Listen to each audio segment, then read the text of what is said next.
கர்த்தராகிய இயேசு கிறிஸ்து தாம் காட்டு கொடுக்கப்படுவதற்கு முன்பாக அன்று ராத்திரியிலே அவர் அப்பத்தை எடுத்து ஸ்தோத்திரம் பண்ணி பிட்டு, இதை வாங்கி புசியுங்கள், இது உங்களுக்காக பிற்கப்படுகிற என்னுடைய சரீரமாய் இருக்கிறது. அதே போல ஸ்தோத்திரம் பாத்திரத்தை எடுத்து அதை ஸ்தோத்திரம் பண்ணி ஸ்தோத்திரம் அவர்களுக்கு கொடுத்து ஸ்தோத்திரம் என்ன சொல்றாரு, இது என்னுடைய இரத்தமாய் இருக்கிறது என்று சொல்லி 4 சுவிசேஷங்களிலேயும் சொல்லி அந்த சீஷர்களுக்கு முதலாவது ராபோஜனத்தை அவர் அறிமுகம் செய்கிறார். அல்லேலூயா, எல்லாருக்கும் தெரியும் தானே? முதலாவது ராபோஜனம் கர்த்தருடைய பந்தி அங்கதான் ஆரம்பிக்குது. எங்க ஆரம்பிக்குதுன்னா பஸ்காவுக்கு முந்தின நாள், எப்படி கர்த்தர் காட்டி கொடுக்கப்பட்ட அன்று ராத்திரியிலே. அல்லேலூயா, கர்த்தர் காட்டி கொடுக்கப்பட்ட அன்று ராத்திரியிலே தான் இந்த திருவிருந்து ஸ்டார்ட் ஆகுது. சோதரம், ஆனா 4 சுவிசேஷங்களிலேயும் இதை பற்றி சொல்லி இருந்தாலும் மற்ற 3 சுவிசேஷங்களிலும் இல்லாத ஒரு சம்பவத்தை யோவான் பதிவிடுகிறார். அதை மட்டும்தான் நாம இப்போ 1, 2, 3 என்று சில வசனங்களை தியானித்து நாம அப்படியே ஜெபிக்க போகிறோம். சோதரம், யோவான் எழுதின சுவிசேஷம் 13ஆம் அதிகாரம் அதனுடைய 5 முதல் 10 வசனத்தை ஒன்றாக தியானிக்க போகிறோம். 5வது வசனத்தை வாசிக்கலாம். பாத்திரத்தில் தண்ணீர் வார்த்து சீஷருடைய கால்களை கழுவும், தாம் கட்டி கொண்டிருந்த சீலையினால் துடைக்கவும் தொடங்கினார். எதற்கு பின்புனா சோதரம், அவர் அந்த ராபோஜனத்துல சோதரம் முதல்ல ராபோஜனத்தை சீஷர்களுக்கு கொடுத்து ஆரம்பிச்சு வைக்கிறாரு. இப்போ ஆண்டவர் அந்த செஞ்சிட்டு என்ன பண்றாரு, பாத்திரத்துல தண்ணீர் வார்த்து தன்னுடைய சீஷருடைய கால்களை கழுவ ஆரம்பிக்கிறார். இந்த பற்றி நாம நிறைய செய்திகள் கேட்டிருக்கோம். கர்த்தர் தாழ்மையை கற்றுக் கொடுத்தார். நான் சோதரம் தாழ்மையா, நான் உங்களுக்கு குருவாய் இருக்கிறேன், எஜமானா இருக்கிறேன், நானே இவைகளை செய்தது உண்டானால் நீங்களும் செய்யுங்கள் என்று ஒரு மிகவும் அப்படிப்பட்ட ஒரு தாழ்மையான உபதேசத்தை கற்றுக் கொடுத்தார் என்று நாம பல செய்திகள்ல கேட்டிருக்கிறோம். இன்றைக்கு அதை கொஞ்சம் சற்று வித்தியாசமாக அடுத்த வசனத்தை வாசிக்கலாம். இப்போ ஒவ்வொரு இடத்துலயா கால் கழுவிட்டே வர்றாரு. வரும்போது சோதரம் மற்ற சீசர்கள் எல்லாம் அமைதியா இருந்துட்டாங்க. சீமோன் பேதுரு கிட்ட வந்த உடனே அவன் அவரை நோக்கி, சீமோன் பேதுரு சொல்றாரு, ஆண்டவரே கால்களை கழுவலாமா என்றான். நீர் என்னுடைய கால்களை கழுவலாமா? ஒவ்வொரு சீசருடைய கால்களையாய் ஆண்டவர் கழுவி கொண்டு வருகிறார். ஆனால் சீமோன் பேதுருவிடத்திலே வந்த உடனேயே சீமோன் பேதுரு சொல்றாரு, ஆண்டவரே நீர் யார்? எப்படிப்பட்ட தேவகுமாரன் நீர், எப்படிப்பட்ட ஆண்டவர் நீர்? என்ன பண்ணக்கூடாது? என்னுடைய கால்களை கழுவலாமா? கழுவக்கூடாது. அடுத்தது அவனுக்கு பிரதித்திரமாக, இப்ப இயேசு அவனுக்கு பிரதித்திரமாக சொல்லுகிறார், நான் செய்கிறது இன்னதென்று இப்பொழுது நீ அறியாய். நான் செய்கிறது இன்னவென்று இப்பொழுது நீ அறியாய். அப்படின்னா ஆண்டவர் செய்கிறதற்கு பின்னால ஒரு பெரிய திட்டம் இருக்கிறது. அல்லேலூயா. ஆண்டவர் ஒரு சம்பவத்தை, ஆண்டவர் நம்முடைய வேதாகமத்துல இயேசு கிறிஸ்து அவர் ஒரு காரியத்தை செய்கிறாரு, அவர் பேசுறாரு அல்லது ஒரு கிராமத்துக்கு போகிறாரு. அவருடைய ஒவ்வொரு அசைவுக்கு பின்னாடியும் பரலோகத்தினுடைய ஒரு பெரிய திட்டம் இருக்கும். அவர் வெறுதே சும்மா இருக்கட்டும், இந்த கிராமத்துக்கு போயிட்டு வருவோம், சும்மா இருக்கட்டும், இங்க போய் 4 பேர்கிட்ட பேசுவோம், அப்படி வெறுமே அவர் எதையுமே செய்ய மாட்டார். அல்லேலூயா. அவர் செய்கிற ஒவ்வொரு வேலையிலேயும் ஒவ்வொரு அசைவிலேயும் பரலோகத்தினுடைய பெரிய பெரிய திட்டங்கள் இருக்கிறது. அப்படித்தான் அவர் சொல்லுகிறார், நான் செய்கிறது இன்ன என்று உனக்கு இப்ப தெரியாது. அல்லேலூயா. ஆனா இனிமே நீ என்ன பண்ணுவா? அறிந்து கொள்வாய். அடுத்தது பேதுரு அவரை நோக்கி சொல்றாரு, முடியவே முடியாது ஆண்டவரே, நீங்க என்ன சொன்னாலும் சரி, நீர் என்ன பண்ணக்கூடாது? என் கால்களை ஒருபோதும் கழுவக்கூடாது. அவனுக்கு பிரதித்திரமாக, நான் உன்னை கழுவாவிட்டால் என்னிடத்தில் உனக்கு பங்கில்லை என்றார். எனக்கிட்ட உனக்கு பங்கு இல்லை. அல்லேலூயா. அதாவது அவர் ஒரு காரியத்தை செய்யறாரு, பாத்தீங்களா? கால்களை கழுவுறாரு இல்லையா? இதை நாம எப்பொழுதுமே தாழ்மையை கற்றுக் கொடுத்தாருங்கிற இதே சிந்தனையோட தான் நாம அதை தியானிக்கிறோம். ஆனா ஆண்டவர் சொல்லுறாரு, நீ இதை செய்யல, நான் உன்னை செய்யும்படிக்கு, நான் இதை செய்யும்படிக்கு நீ அனுமதிக்கனா என்னிடத்துல உனக்கு என்ன இல்ல? பங்கு இல்ல. புரியுதா? நான் கண்டிப்பா உன்னுடைய காலை கழுவித்தான் ஆகணும். அப்படி இல்லைன்னா நீ என்ன பண்ணணும்? இந்த இடத்தை விட்டு வெளியே போக வேண்டியது இருக்கும். ஏன்னா உன்னுடைய கால்களை நான் கழுவுவதனால மட்டும்தான் என்கிட்ட உனக்கு பங்கு இருக்கு. அல்லேலூயா. அதாவது இயேசு கிறிஸ்து நம்மை கழுவினால் மட்டும்தான் அவரிடத்துல நமக்கு பங்கு இருக்கிறது என்று இந்த வசனம் தெளிவாக சொல்லுகிறது. அல்லேலூயா. அது எந்த விதத்திலேயா இருந்தாலும் சரி, தம்முடைய பாவங்கள், சாபங்கள் அல்லது சோதரம் எந்த ஒரு காரியமா இருந்தாலும் இயேசு கிறிஸ்து நம்மை தம்முடைய இரத்தத்தினாலே கழுவணும். அல்லேலூயா. அதாவது பாவ மன்னிப்பின் நிச்சயத்தை பெற்றவனுக்கு தான் கர்த்தரிடத்திலே பங்கு இருக்கிறது என்பதை இவர் தெளிவாக பேசுகிறார். அல்லேலூயா. அடுத்தது சீமோன் பேதுரு, சீமோன் பேதுரு, ஆண்டவரே என் கால்களை மாத்திரமல்ல என் கைகளையும் என் தலையை கூட கழுவ வேண்டும் என்றான். இப்போ என்கிட்ட பங்கு இல்ல அப்படிங்கிறத இயேசு கிறிஸ்து சொன்ன உடனே பேதுருக்கு தோணுது, ஐயோ ஆண்டவர்கிட்ட பங்கு இல்லாம போறதா? சோதரம் முடியவே முடியாது. ஏன்னா சோத்திரம், நான் அவரோடு கூட இருக்கிறவன். சோத்திரம், ரொம்ப சோத்திரம், கர்த்தரை எனக்கு பிடிக்கும், எனக்கு அதிக பங்கு வேணும், நான் தான் முக்கியமா அவரோடு கூட இருக்கணும், எனக்கு பங்கு நிச்சயம் வேணும்னு சொல்லிட்டு அவன் சொல்றாரு, ஆண்டவரே என் கால்களை மாத்திரம் அல்ல என் கைகளையும் தலையையும் கூட கழுவும். அப்படின்னா அவர் சொல்றாரு, முழுசா கழுவிருங்க, என்ன சும்மா கையை மட்டும் கழுவிட்டு சோத்திரம் அப்படி விட்டுறாதுங்க ஆண்டவரே, எனக்கு உங்ககிட்ட 100% பங்கு வேணும். அல்லேலூயா. உங்க கூட நான் எப்பவும் இருக்க விரும்புறேன். அதனால ஒண்ணு பண்ணுங்க, என் கைகள் தலைகள் என்ன முழுசுமா கழுவிருங்க. அல்லேலூயா. பாக்குறதுக்கு நல்லா இருக்குல்ல, கேட்கறதுக்கு சோத்திரம். நம்மளும் அப்படி ஜெபிக்கலாம் தானே, ஆண்டவரே உங்ககிட்ட பங்கு வேணும்னா என்ன முழுவதுமாய் கழுவுங்க ஆண்டவரே, அப்படித்தானே? என்னை கழுவி கழுவி தூய்மையாக்கும். ஆமென். சோதரம், நான் பாட்டு பண்ணா சரியா இருக்காது. கல்வாரி இரத்தத்தினாலே சோதரம். அதனால நாம என்ன பண்ணிடுவோம், ஆண்டவரே கழுவும் கழுவும். இந்த பேதுரு சொன்ன அதே வார்த்தையை நம்மளும் சொல்லி ஜெபிக்கிறோம். சோதரம், இவர் செஞ்சது கரெக்ட், 100க்கு 100 சரி. அல்லேலூயா. ஏன்னா இயேசுவிடத்தில் எனக்கு பங்கு வேணும். அல்லேலூயா. இப்போ இயேசு இதற்கு ஒரு பதிலை சொல்லுகிறார் பாருங்க. 10வது வசனத்துல வாசிக்கலாம். இயேசு அவரை நோக்கி, தன் கால்களை மாத்திரம் கழுவ வேண்டியதா இருக்கும். முழுகினவன் தன் கால்களை மாத்திரம் கழுவ வேண்டியதா இருக்கும், மற்றபடி அவன் முழுவதும் சுத்தமாய் இருக்கும். அவன் முழுவதும் சுத்தமாய் இருக்கான். பாருங்க, இயேசு சொல்றாரு, முழுகினவன் தன்னுடைய கால்களை மாத்திரம் கழுவ வேண்டியது இருக்கும், மற்றபடி அவன் முழுதும் எப்படி இருக்கிறானா? சுத்தமாய் இருக்கிறானா. இந்த முழுகுதல் அப்படின்னா என்ன? சோதரம், முழுகுதல், கை வைக்குதல், இதெல்லாம் ஒரு தனித்தனி உபதேசங்கள். அப்படி பார்த்தோம்னா இந்த மூழ்குதல் அப்படி என்றால் ஸ்நானத்தை குறிக்கிறது. அப்போஸ்தலனாகிய பவுல் சொல்லுகிறார், ஸ்நானங்களுக்கு அடுத்த உபதேசம். அல்லேலூயா. இப்ப இந்த உபதேசத்தை இங்க ஸ்டார்ட் பண்றாரு இயேசு கிறிஸ்து. அவர் என்ன பண்றாரு, முதல்ல ராபோஜனத்தை ஸ்டார்ட் பண்றாரு, அங்கேயே இந்த முழுகுதலின் அவசியத்தை குறித்து இங்க தொடங்குறாரு. சோதரம், இப்போ தொடங்கினவர் சொல்லுகிறார், முழுகினவன் எப்படி இருக்கிறானா? முழுவதும் சுத்தமா இருக்கிறானா. சோதரம், இதுதான் சோதரம் நமக்கு தேவை. எது? ஸ்நானம். முழுகினவன், அதாவது நீங்க பிறந்தது முதல், அதாவது உங்களுடைய முன்னோருடைய சாபங்கள் பாவங்கள் சோதரம், அது தாய் பாவத்திலே கற்பந்தரித்தாள் என்று தாவீது சொல்கிறார். இந்த பாவங்கள் எல்லாமே உங்களோடு பிறந்த போதே ஒட்டி கொள்ளுகிறது. இதன் பின்பு நீங்க வளர வளர வளர வளர சோதரம், தெரிந்தோ தெரியாமலோ செய்கிற பாவங்கள் எல்லாம் அதோடு கூடிக்கொண்டே வருகிறது. கூடி கூடி கூடி கூடி கூடி கூடி என்ன வருகிறது? ஒரு காலகட்டத்தில் சோதரம் பாவத்தினாலேயே முழுவதும் நிறைந்தவர்களா இருக்கிறோம். இப்போ சோதரம், ஞான ஸ்நானம் என்கிற ஒரு ஸ்நானம், ஒரு அறிவு வருகிற பொழுது, நம்ம ஞான ஸ்நானம் எடுக்கிற பொழுது அது எதை குறிக்கிறது என்றால், பாவத்துக்கு மரித்து நீதிக்கு பிழைக்கிறோம். இது எல்லாருக்கும் தெரியும். இப்ப இயேசு சொல்கிறார், முழுகிறவன் முழுவதும் சுத்தமா இருக்கிறான். நீங்க ஒரு முறை ஞான ஸ்நானம் மூழ்கி பெற்றுக் கொண்டீர்களே ஆனால் சோதரம், முழு பாவமும் உங்களுக்கு அந்த இடத்துல என்ன பண்ணப்படுகிறது? மன்னிக்கப்படுகிறது. நீங்கள் புது சிருஷ்டியாக மாறுகிறீர்கள். அல்லேலூயா. அப்படித்தான் நாம புது சிருஷ்டியாக மாற்றப்பட்டோம். ஆமென். ஆனா முழுகினவன் முழுசும் சுத்தமா இருக்கிறான் என்றாலும் அவனுடைய கால்களை கழுவ வேண்டியது அவசியமா இருக்கிறது. அல்லேலூயா. உதாரணமாக, நீங்க வீட்டுக்குள்ள போகிறதுக்கு முன்னால வெளியே நீங்க ஒரு பாத்ரூம்ல குளிக்கிறீங்கன்னு வச்சிருங்க சோதரம். குளித்து முடிச்சிட்டு அந்த பாத்ரூம்லயோ அந்த குளியல் அறையிலையோ இருந்து வீட்டுக்கு வர்றீங்க. வந்த உடனே கடைசியா வீட்டுக்குள்ள போறதுக்கு முன்னால என்ன பண்ணுவீங்க? சோதரம், நீங்க முழுசா குளிச்சிட்டீங்க, சுத்தமாயிட்டீங்க. ஆனா கடைசியா ஒரு சொம்பு தண்ணி எடுத்து காலில் ஊத்தி காலை கழுவிக்கிட்டு உள்ள போவீங்க. புரியுதா நான் சொல்றது? நீங்க குளிச்சாச்சு, முழுவதும் சுத்தமா தான் இருக்கிறீங்க, ஆனாலும் உங்கள் கால்களை கழுவ வேண்டியது அவசியமா இருக்கிறது. அல்லேலூயா. எத்தனை பேருக்கு புரியுது? நீங்க ஞான ஸ்நானம் பெற்றுட்டீங்க, முழுவதும் சுத்தமா ஆகிட்டீங்க, ஆனா தினம் தினம் ஆண்டவரே நான் தெரிந்தோ தெரியாமலோ செய்த தவறுகளை மன்னியும் என்று உங்களை சுத்திகரித்துக் கொள்ளுவது அவசியமா இருக்கிறது. அல்லேலூயா. நீங்க ஞானஸ்நானம் எடுத்து ஸ்தோத்திரம், எல்லா பாவங்களையும் மன்னிக்கப்பட்டது உண்மைதான். ஆனா இந்த வாரம் நீங்க கர்த்தருக்குள்ளே பரிசுத்தமாக்கப்பட்டவர்கள், அடுத்த வாரம் நுழைகிறதற்குள்ளாக நீங்க எத்தனையோ இடங்களுக்கு போயிருப்பீங்க. எத்தனையோ காரியங்களை பார்த்திருப்பீங்க, எத்தனையோ வேலைகளை செஞ்சிருப்பீங்க.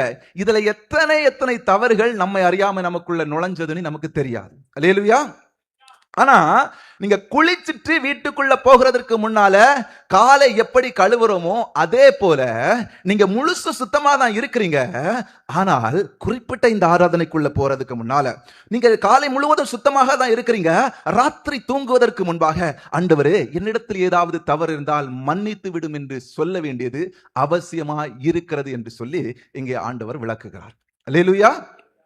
அப்போ இந்த வசனத்தை சொல்லி அடிக்கடி நாம இந்த சுத்திகரிப்புக்கு முன்னால ஜெபிக்கிறோம். ஸ்தோத்திரம். ஆண்டவரே நாளைய தினத்துல ஸ்தோத்திரம் நாங்க திருவிருந்து ஆராதனைக்குள்ளாக போகிறோம். ஸ்தோத்திரம். போரா இருக்கா? புரியுதா? ஸ்தோத்திரம். ரொம்ப அமைதியா இருக்கிறீங்க. ஸ்தோத்திரம். கர்த்தர் நல்லவர். நாளைய தினத்துல ஒரு திருவிருந்து ஆராதனை இருக்கிறது. ஸ்தோத்திரம். அல்லது ஒரு உபவாச கூட்டம் இருக்கிறது. அதற்கு என்னை தகுதிப்படுத்தும். அல்லேலூயா. நான் எத்தனையோ தவறுகளை செஞ்சிருக்கேன். நீங்க யாரு? ஏற்கனவே பாவ மன்னிப்பை பெற்றவர்கள் தான்.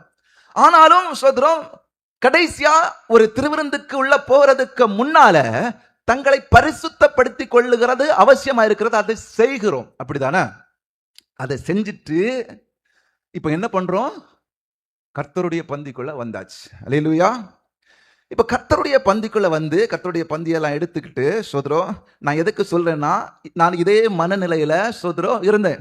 கர்த்தருடைய பந்திக்குள்ள போகணும் சோதரம், அப்ப நான் எப்படி இருக்கணும்னு சொல்லி ஜெபம் பண்ணி இதே மாதிரி தான் நம்ம நிறைய பேர் ஜெபித்து ஆண்டவரே என்னை பரிசுத்தப்படுத்தும், ஆண்டவரே என்னை தகுதிப்படுத்தும், ஆண்டவரே நான் அதை செஞ்சுட்டேன், ஆண்டவரே நான் இதை செஞ்சுட்டேன், சோதரம் உமக்கு பிரியமில்லாத காரியத்தை எத்தனையோ செஞ்சுட்டேன்னு கெஞ்சி கூத்தாடி கதறி ஆண்டவரிடத்துல மன்னிப்பை பெற்றுட்டு வந்து சோதரம் என்ன பண்றோம்?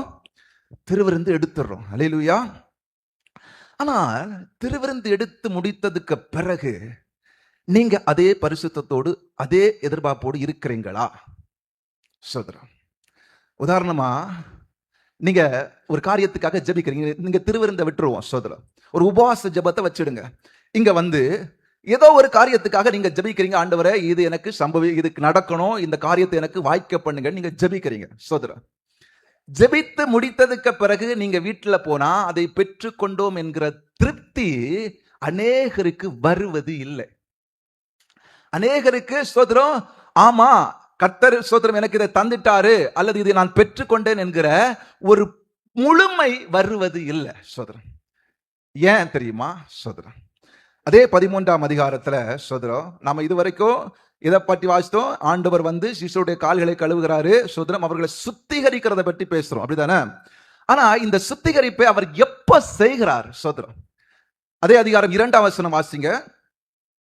2வது வசனம். குமாரனாகிய யூதாஸ் காரியத்து அவரை காட்டிக் கொடுக்கும்படி பிசாசானவன் அவன் இருதயத்தை தூண்டின பின்பு அவர்கள் போஜனம் பண்ணிக்கொண்டு இருக்கையில், போஜனம் பண்ணிக்கொண்டு இருக்கையில், அதாவது முதல் ராபோஜனம் இவங்க பண்ணி கொண்டு இருக்கிறாங்க. ராபோஜனத்தை என்ன பண்றாங்க? சாப்பிடுறாங்க. அப்படிதானே? சாப்பிடுறாங்க. புரியுதா? இவங்க முதலாக அவர் அப்பத்தை பிட்டு சீசர்களுக்கு கொடுத்து, வேற சுவிசேஷங்கள்ல இந்த வார்த்தைகளை அவர் அழகா சொல்லுவார். அந்தபடி அவர் பாத்திரத்தை எடுத்து அப்படி சொல்லி அதை கரெக்டா தெளிவா விளக்குவார். ஆனா இந்த இடத்துல அவர்கள் போஜனம் பண்ணி கொண்டு இருந்தார்கள். அப்படியே 4வது வசனத்தை வாசிங்க. போஜனத்தை விட்டு எழுந்து, இப்ப பாருங்க, போஜனம் பண்ணிட்டு இருக்காங்க சோதரம். இப்ப போஜனத்தை விட்டு எழும்பிட்டாங்க. அதாவது போஜனம் பண்ணி முடிஞ்சிட்டு. அல்லேலூயா. அப்படித்தானே ஸ்தோத்திரம்? எப்ப போஜனத்தை விட்டு எழும்புவோம்? ஸ்தோத்திரம். திருவிருந்துக்காக நீங்க முழங்கால் போடுறீங்க, எப்ப எழும்புவீங்க? திருவிருந்து முடிஞ்ச உடனே எழும்புறீங்க. அப்படித்தானே? அதே போல ஆண்டவர் சீசர்களோடு போஜனம் பண்ணுகிறார். இப்போ போஜனத்தை விட்டு 4வது வசனத்தில் எழும்புகிறார். 5ஆம் வசனத்தில் இருந்து சொல்லப்படுகிறது, பின்பு அவர் பாத்திரத்தில் தண்ணீர் வாய்த்து ஸ்தோத்திரம். நம்ம ஏற்கனவே பாசித்ததுதான். பின்புதான் அவர் ஒரு சுத்திகரிப்புக்குள்ள போகிறார். இப்போ நீங்க நல்லா புரிஞ்சுக்கிட்டீங்கன்னா, நாம எல்லாருமே ஒரு திருவிருந்து என்கிற கர்த்தருடைய பந்திக்குள்ள போகிறதற்கு முன்னால நாம நம்மை நன்கு சுத்திகரித்துக் கொள்ளுகிறோம். நல்லா ஜெபம் பண்றோம், நல்லா ஆராதிக்கிறோம், சுத்திகரித்து உள்ள போகிறோம். ஆனா இயேசு கிறிஸ்து பந்திக்கு பிறகுதான் சுத்திகரிப்பை ஆரம்பிக்கிறார். புரியுதா? அவர் 2ஆம் வசனத்திலே அவர்கள் போஜனம் பண்ணினார்கள். 4ஆம் வசனத்திலே போஜனத்தை விட்டு எழுந்து அவர் காரியங்களை செய்கிறார். அல்லேலூயா. அதாவது ஸ்தோத்திரம், அதாவது முதல் திருவிருந்திலேயே அவர் முதலாவது பந்தியை அமர செய்து பந்தியை முடிச்சிட்டு அதுக்கு பிறகுதான் எழும்பி சீசர்களை கழுவ ஆரம்பிக்கிறார், பரிசுத்தப்படுத்த ஆரம்பிக்கிறார். அல்லேலூயா. நாம முதல்ல சொல்றோம், எல்லாமே செய்யறோம். ஆண்டவரே என்னை மன்னிங்க, ஆண்டவரே என்னை பரிசுத்தப்படுத்துங்க, ஆண்டவரே அதை செய்ய இதை செய்ய, எல்லாமே செய்யறோம். செஞ்சுக்கிட்டு திருவிருந்து வந்து எடுக்கிறோம். சோதரம் எடுத்து முடிச்ச உடனே சோதரம் காலையில் நம்ம செய்தியில கேட்ட போல சில புண்ணிய ஸ்தலங்களுக்கு போகிறவர்கள் சோதரம் கலர் கலராக ட்ரெஸ் பண்ணிட்டு சோதரம் என்னது 2 மாதமோ 1 மாதமோ சோதரம் தங்களுடைய பாவங்களை எல்லாம் விட்டது போல ஒரு மாயமான தோற்றத்தை உருவாக்கி காத்திருந்து அந்த புண்ணிய ஸ்தலங்களுக்கு சென்று திரும்புகிற பொழுது, திரும்பி கீழே வந்த உடனேயே எதையெல்லாம் விட்டார்களோ அதை மறுபடியும் செய்ய ஆரம்பிச்சிடுறாங்க. புரியுதா நான் சொல்றது? காலையில் நம்ம அதை கேட்டோம், அதை திரும்ப செய்ய ஆரம்பிச்சிருக்காங்க. இதே போலதான் இன்னைக்கு நாம ஒரு திருவிருந்துக்கு முன்னால கர்த்தருடைய பந்திக்கு முன்னால ஆண்டவரே என்னை தகுதிப்படுத்தும் பரிசுத்தப்படுத்தும் பயங்கரமா நாம ஜெபிக்கிறோம். ஜெபித்து முடித்து அந்த திருவிருந்து வரைக்கும் நான் காலையில எல்லாம் இருந்து ஆண்டவரே சோதரம் என்னுடைய எரிச்சல் குணங்களை மாற்றுங்க ராத்திரி எல்லாம் இருந்து ஆண்டவரே நான் இந்த சோதரம் அபாத்திரனா போய் இந்த செய்யக்கூடாது எல்லாம் ஜெபம் பண்ணி முடிச்சுட்டேன். சோதரம் இப்ப வந்து கர்த்தருடைய பந்தியை முடிச்ச உடனே ஒரு ரிலாக்ஸ் வருது பாருங்க. புரியுதா? அப்பா மலையிலிருந்து இறங்கிட்டேன் சோதரம், என்னமே என்ன வேணாலும் செய்யலாம். அல்லேலூயா. இதுதான் இன்னைக்கு நமக்கு இருக்கிற பெரிய மைனஸ் பாயிண்ட். அல்லேலூயா. என்ன பண்றோம்? சேம் அவர்களை போல நாம சோதரம் காத்திருக்கிறோம் கர்த்தருக்கு. சோதரம் கர்த்தாவே இதை செய்யுங்க என்ன மன்னிங்க என்று மன்றாடி அவரிடத்துல அந்த திருவிருந்தை பெற்ற பிறகு வீட்டுல போன உடனே அதே காரியம். எப்படி? அதே ரிமோட்டை எடு சோதரம், அதே டேஷ் பயல சோதரம், அதே ஏதோ ஒரு காரியம், பழைய வாழ்க்கை அப்படியே நமக்குள்ள வருது. அல்லேலூயா. ஆனால் வசனம் தெளிவாக சொல்லுகிறது, அவர் பந்தியை விட்டு எழுந்து அதன் பிறகு சுத்திகரிக்கிறார். அல்லேலூயா. உங்க சுத்திகரிப்பு எப்ப தெரியுமா? சோதரம் கர்த்தருடைய சமூகத்துல இருந்து நீங்க போறீங்கல்ல, அங்க அவர் பார்க்கிறாரு. சோதரம் அவர் பாத்திரத்திலே தண்ணீர் வார்த்து யார் ஆயத்தமா இருக்கிறார், யாரை நான் கழுவி சுத்திகரிப்பேன் என்று அவர் ஆயத்தத்தோடு உங்க பின்னால வந்தா சோதரம் நீங்க அவர் உங்களை சுத்திகரிப்பதற்கு அல்லது உங்களுடைய தேவைகளை சந்திப்பதற்கு இடம் கொடுப்பது இல்லை. அல்லேலூயா. அல்லேலூயா. இதைத்தான் இன்றைக்கு ஆண்டவர் என்கிட்ட பேசினார். சோதரம் நான் புரிந்து கொண்டது என்னன்னா, இந்த 2-3 நாட்கள் ஆண்டவர் என்ன இப்படி நடத்துறாருன்னா அதை நீ அனுபவிச்சாதான் அதை மற்றவனுக்கு நீ சொல்ல முடியும். புரியுதா? எனக்கு தெரியாத ஒண்ண உங்ககிட்ட சொல்லி என்னால புரிய வைக்க முடியாது. இதே வசனத்தை நான் ஏற்கனவே தியானிச்சிருக்கேன். இதை வச்சு நாங்க உபவாச ஜெபங்கள்ல ஜெபித்திருக்கிறோம். ஆனா இன்னைக்கு என்ன அந்த வழியில நடத்தி நீங்க எல்லாருமே சோதரம் கர்த்தருடைய பந்திக்காக ஆயத்தம் பண்றீங்க. கரெக்ட். பந்திக்க பிறகு என்ன பண்ணுறீங்க? சோதரம் ஏன் நீங்க ஜெபத்துல அதே இதே கேட்கறீங்களே, ஜெபம் முடிந்த பிறகு உங்களால ஏன் பெற்றுக்கொள்ள முடிவதில்லை? நான் கொடுக்காம இருக்கிறேனா? நான் கொடுக்கலான்னு உன் வீட்டுக்கு வந்தா நான் உள்ள வர்றது மாதிரி நீ இடம் கொடுத்தா தானே நான் வந்து உன்னை ஆசீர்வதிக்க முடியும். சோதரம் ஏதோ ஒரு பிரச்சனை நீ வந்து கதற, ராத்திரி பகலா கதற. சோதரம் நான் ஐயோ என் பிள்ளை இப்படி கதறாளே, என் பையன் இப்படி இதை கேட்கிறானே சொல்லி அவனுக்காக சோத்திரம் நான் என் சிங்காசனத்துல இருந்து இறங்கி பாத்திரத்துல தண்ணீர் எடுத்துக்கொண்டு பாத்திரத்துல பணத்தை எடுத்துக்கொண்டு இவனை ஆசீர்வதிக்கணும்னு பின்னாடி போனா, கர்த்தருடைய சமூகத்தை விட்டு வெளியே போன உடனே திரும்பி கூட பார்க்கறான் இல்லையா? சோத்திரம் வாயிலிருந்து ஒரு சோத்திரம் கூட வர மாட்டேங்குது. எப்படி ஆசீர்வதிக்க முடியும்? எப்படி இவனை கழுவ முடியும்? எப்படி இவனை பரிசுத்த பண்ண முடியும்? இத நீ உணர்ந்தா மட்டும்தான் அங்க ஒரு கூட்டம் ஜனங்கள் இருக்கிறார்கள், அவர்களுக்கு நீ தெரிவிக்க முடியும். அல்லேலூயா. இப்ப நீங்களே நல்லா யோசித்து பாருங்க. நீங்க நிறைய நாள் வந்து கர்த்தருடைய சமூகத்துல இங்க காத்திருக்கிறீங்க, திருவிருந்து எடுக்கிறீங்க, எல்லாம் செய்றீங்க. ஆனால் அதற்கு முன்னாலே இருந்த ஆயத்தம் கண்டிப்பா ஆயத்தமா இருக்கணும். ஆயத்தத்தோட தான் இந்த திருவிருந்து எடுக்கணும். ஏன்னா அபாத்திரமாய் ஒருவனும் இதை பானம் பண்ண கூடாது, புசிக்க கூடாது தெளிவா ஆண்டவர் சொல்லியிருக்கிறாரு. ஆனால் அதை நம்ம செய்யறது உண்மை, ஸ்தோத்திரம். சிலர் ஸ்தோத்திரம் துணிகரமா எப்படி இருந்தாலும் பரவாயில்லைன்னு வந்து எடுக்கிறாங்க. அது அவர்களை பற்றி நாம பேச வேண்டிய அவசியம் இல்லை. ஆனால் கர்த்தருக்கு பயந்து உண்மையா இருக்கிறவர்கள், ஆண்டவரே ஸ்தோத்திரம், ஒரு சின்ன தவறு கூட இருந்தா கூட ஆண்டவரே என்னை மன்னிங்க, ஒப்புரவாகி ஸ்தோத்திரம் என்னுடைய தவறுகள் எல்லாம் மன்னிங்கன்னு கேட்டு கெஞ்சி ஆண்டவரிடத்துல இருந்து ஸ்தோத்திரம் ஒரு ரிலாக்ஸ் ஆன பிறகுதான், அந்த பதிலை பெற்றுக்கொண்ட பிறகுதான் தைரியமா நாம என்ன பண்றோம், கர்த்தருடைய பந்தியில கையை நீட்டுறோம். ஆனா அது முடிஞ்ச உடனே இதே உள்ளம் நமக்கு இருக்கா? அல்லேலூயா. இதே எண்ணம் நமக்கு இருக்கா? அது இல்லாததுனால தான் இன்றைக்கு ஆண்டவரிடத்திலிருந்து அநேக நன்மைகளை பெற்றுக்கொள்ள முடிவதில்லை. சோதரன், நான் வெறும் திருவிருந்தம் பற்றி மட்டும் பேசல. ஆண்டவர் முதலாம் திருவிருந்தில் இதை செஞ்சாருங்கிறதுனால திருவிருந்தோட சம்பந்தப்பட்டு பேசுறேன். சோதரம், எல்லா ஜபங்களுமே இப்படிதான். எல்லா ஜபங்களிலுமே நம்ம வந்து என்ன பண்றோம், கதறோம், ஜபிக்கிறோம், சோதரம், ஏதோ ஒரு தேவைகளுக்காக ஆண்டவர்கிட்ட வந்து கேட்கிறோம். ஆனால் ஆண்டவர் அதற்கான பதிலோடு நம்ம கிட்ட வர்றாரு, நம்ம பின்னால வர்றாரு. சோதரம், ஆனா அதை பெற்றுக்கொள்ளுகிற நேரத்துல சோதரம் நம்ம என்ன பண்ணிடுறோம், மறுபடியும் அதே உலகத்துக்குள்ளாக, மறுபடியும் அதே பாவத்துக்குள்ளாக, மறுபடியும் அதே இச்சைக்குள்ளாக போயிடுறோம். இதனால தான் ஆண்டவரால நம்மை ஆசீர்வதிக்க முடியல. அல்லேலூயா.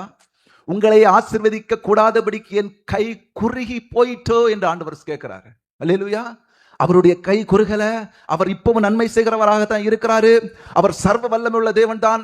அவராலே கூடாதது ஒன்றும் இல்லைதான். ஆனா சாதாரணமான ஒரு சின்ன காய்ச்சல் இருந்து, பாஸ்டர் உங்களை சொல்லல பாஸ்டர், அப்படியே நான் அந்த செய்யல, ஒரு சாதாரணமான ஒரு சின்ன வியாதியிலிருந்து அல்லது ஒரு கடன்ல இருந்து நம்மளால விடுதலை பெற முடியல. காரணம் என்ன தெரியுமா?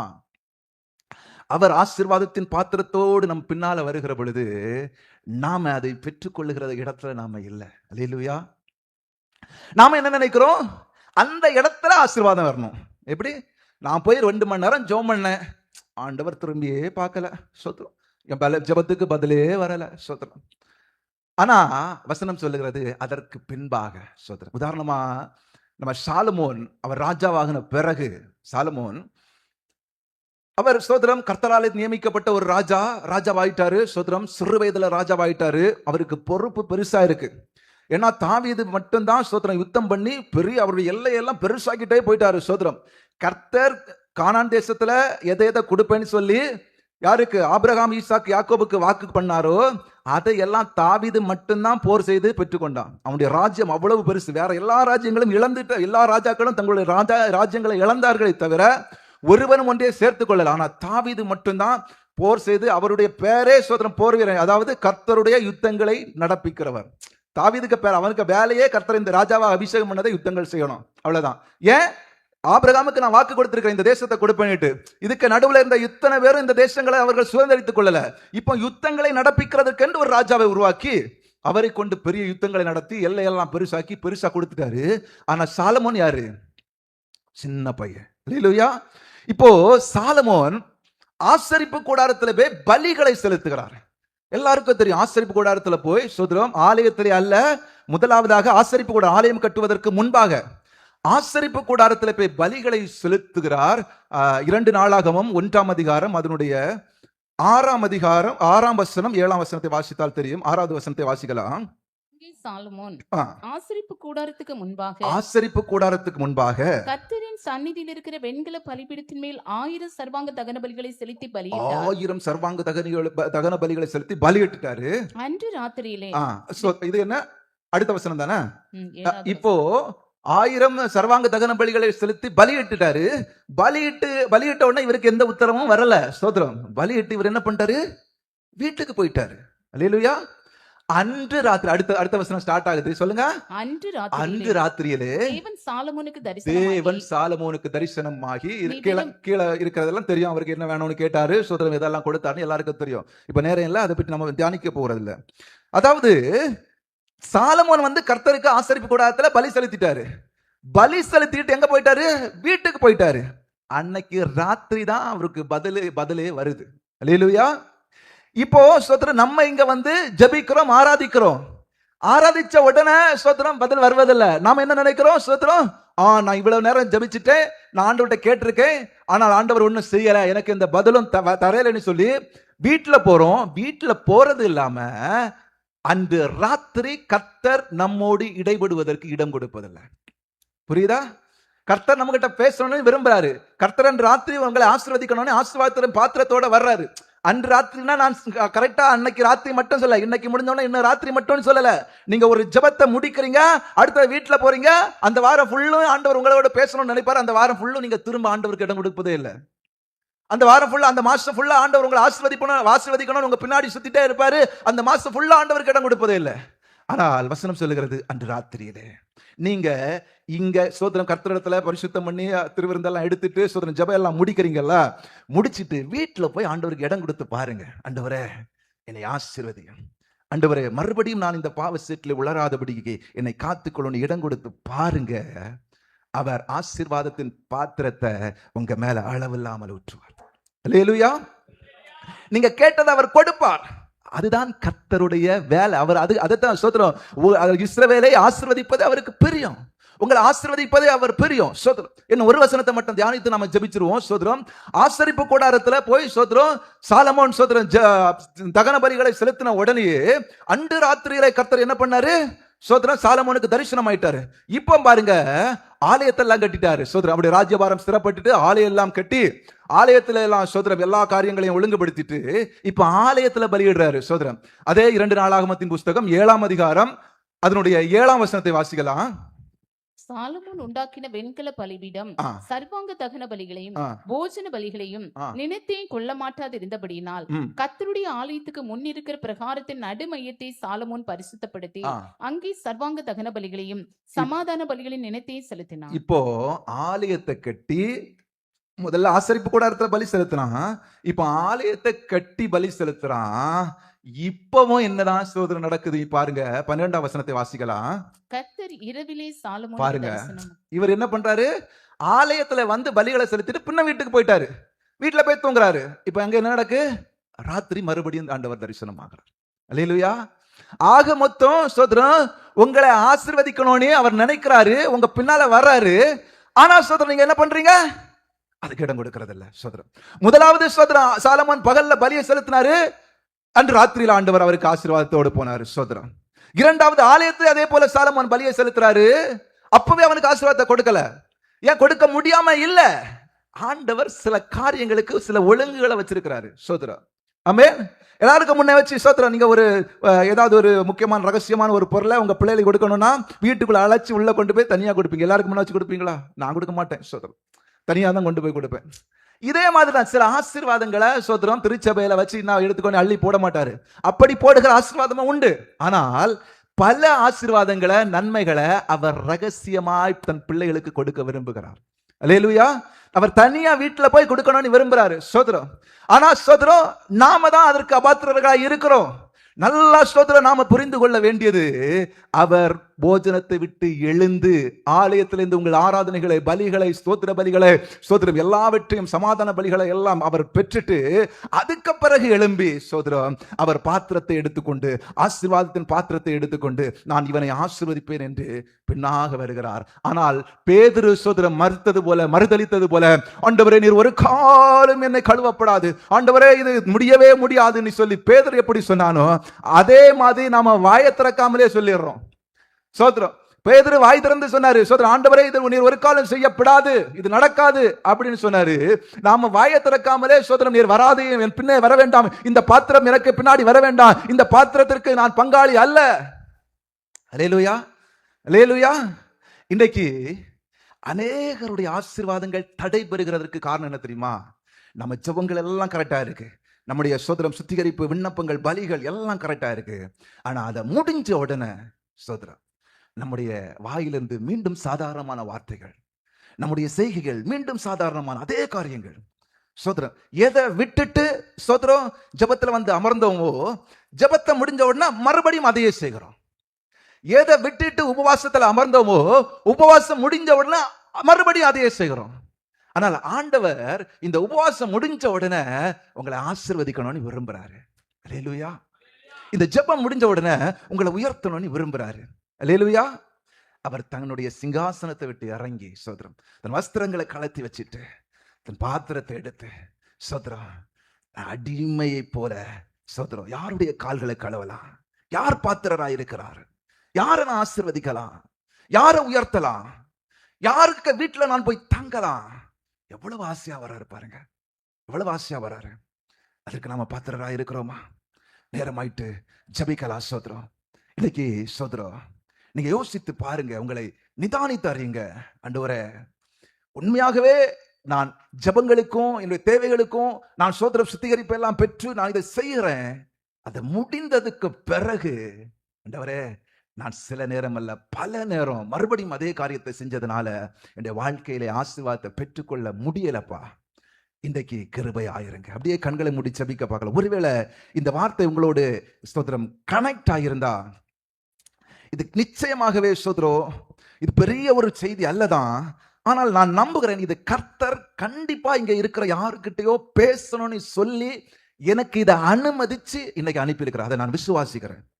ஸ்தோத்திரம், இன்னைக்கு பாஸ்டர் பேசணும், அவர் பேச முடியலன்னா அதற்கு ஒரு காரணம் இருக்கு. ஸ்தோத்திரம், எனக்கு 2 நாளா ஒரு பிரச்சனைக்குள்ள என்னை நடத்தி இந்த வார்த்தை எனக்கு என் மூலமாய் பேச வைக்கணும்னு ஆண்டவர் திட்டமாய் ஏதோ ஒரு பிளானோட இருக்கிறாரு. எல்லாருக்கும் இல்லைனாலும் யாரோ ஒருவர் 2 பேருக்கு இந்த நிலைமை இருக்கும். ஆண்டவர் உங்களோட அன்பா இருக்கிறதுனால, உங்களை ரொம்ப நேசிக்கிறதுனால, அந்த ஆசீர்வாதத்தை உங்களுக்கு தரணுங்கிறதுனால அவர் என் மூலமாய் பேச வச்சிருக்கிறாரு. சோதரம், நீங்க கண்களை மூடி ஒரு நிமிஷம் சொல்லுங்க. சோதரம், ஆண்டவரே, அந்த வாழ்க்கை அது உங்களுடைய தனிப்பட்டவருக்கு ஒவ்வொருவருக்கும் தெரியும். இந்த நிலைமையில நான் இருக்கிறேன் யாருக்கு தெரியுதோ, ஆண்டவரே, நான் ஜெபத்தை முடிச்ச பிறகு நீர் வந்து என்னோடு இடைபடுகிறதுக்கு நான் இடம் கொடுக்கல. நீர் இன்றைக்கு என்னோடு பேசி இருக்கிறீர் என்று நம்பினவர்கள் மாத்திரம் ஆண்டவரே என்னுடைய வாழ்க்கையை மாற்றும் என்று சொல்லுங்க. ஆண்டவரே, நான் ஜெபத்திலே மாத்திரமல்ல, இங்க ஆலயத்தில் உள்ள ஜெபம் மாத்திரமல்ல, வீடுகளிலேயும் 1 மணி நேரம் 2 மணி நேரம் 10 மணி நேரம் வரை ஜெபிக்கலாம். ஆனால் ஜெபத்தை முடித்தவுடனே மறுபடியும் அதே கதவை திறந்துட்டு அப்படியே போயிடக்கூடாது. இல்ல ஆண்டவரே, நான் இனி எப்பொழுதும் உம்முடைய ஆசீர்வாதத்தை எதிர்நோக்கி காத்திருப்பேன், உம்முடைய ஆசீர்வாத பாத்திரத்தை எதிர்நோக்கி காத்திருப்பேன் என்று சொல்லி ஜெபிங்க. இன்னைக்கு ஆண்டவர் உங்கள் ஆசீர்வாதத்தின் கதவை திறக்க வல்லமை உள்ள தேவனாயிருக்கிறார். வல்லமை உள்ள தேவனாயிருக்கிறார். நன்றி ஆண்டவரே, நல்ல தெய்வமே. இந்த மாலை நேரத்துல ஸ்தோத்திரம் எங்களோடு பேசினபடினாலே ஸ்தோத்திரம். அப்பா, ஒருவேளை இங்க இருக்கிறவர்கள் யாராயினும் ஸ்தோத்திரம், நான் இந்த நிலைமையில இருக்கிறேன், ஆண்டவருடைய ஆசீர்வாதத்தை பெற்றுக்கொள்ளாதபடிக்கு நானே என்னுடைய ஆசீர்வாதத்தை கெடுத்துக் கொள்ளுகிறேன், என்னை மன்னிங்க, என்னை மறுபடியும் எடுத்து நிறுத்துங்க என்று ஒருவேளை இங்கே ஜெபிக்கிறவர்கள் யாராகிலும் இருந்தால் அவருடைய வாழ்க்கையை மாற்றி ஒரு பெரிய ஜெயத்தை கட்டளையிடுவீராக. இன்றைக்கு நீரே பேசி இருக்கிறீர், உம்முடைய வார்த்தை அவருடைய வாழ்க்கையை மாற்றட்டும். அப்படி செய்கிற உம்முடைய கிருபைக்காக நன்றி. அடியேனையும் தாழ்த்தி ஒப்பு கொடுக்கிறேன். எல்லா துதி கன மகிமை உமக்கு ஏறெடுக்கிறேன். மீட்பர் இரட்சகருமாகிய இயேசுவின் நாமத்தில் ஜெபிக்கிறோம் பிதாவே.